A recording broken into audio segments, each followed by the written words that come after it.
The first 6 days, a saga of creation. In the beginning, God created the heavens and the earth. The earth was formless and empty, and darkness covered the deep waters. And the Spirit of God was hovering over the surface of the waters. Then God said, "Let there be light," and there was light. And God saw that the light was good. Then he separated the light from the darkness. God called the light day, and the darkness night. And evening passed, and morning came, marking the first day. Then God said, "Let there be a space between the waters to separate the waters of the heavens from the waters of the earth." And that is what happened. God made this space to separate the waters of the earth from the waters of the heavens. God called the space sky. And evening passed, and morning came, marking the second day. Then God said, "Let the waters beneath the sky flow together into one place, so dry ground may appear." And that is what happened. God called the dry ground land, and the waters seas. And God saw that it was good. Then God said, "Let the land sprout with vegetation, every sort of seed-bearing plant, and trees that grow seed-bearing fruit.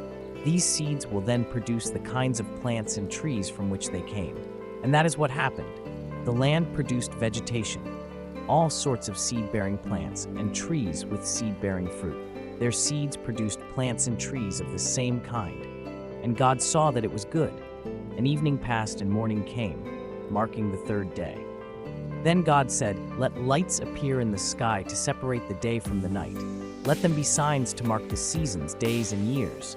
Let these lights in the sky shine down on the earth." And that is what happened. God made two great lights, the larger one to govern the day, and the smaller one to govern the night. He also made the stars. God set these lights in the sky to light the earth, to govern the day and night, and to separate the light from the darkness. And God saw that it was good. And evening passed and morning came, marking the fourth day. Then God said, "Let the waters swarm with fish and other life. Let the skies be filled with birds of every kind."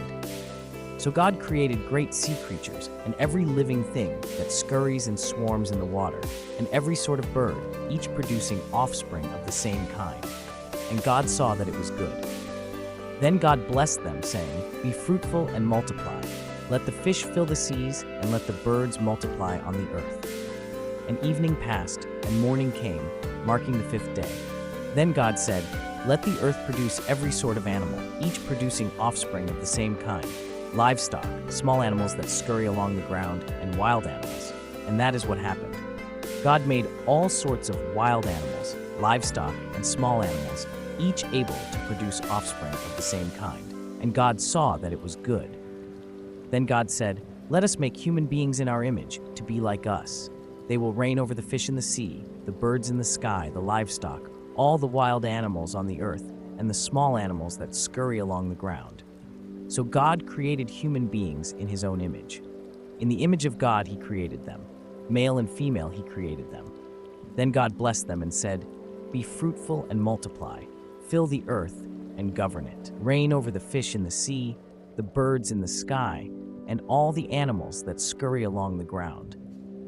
Then God said, "Look, I have given you every seed-bearing plant throughout the earth and all the fruit trees for your food. And I have given every green plant as food for all the wild animals, the birds in the sky, and the small animals that scurry along the ground, everything that has life." And that is what happened. Then God looked over all he had made, and he saw that it was very good. And evening passed and morning came, marking the sixth day.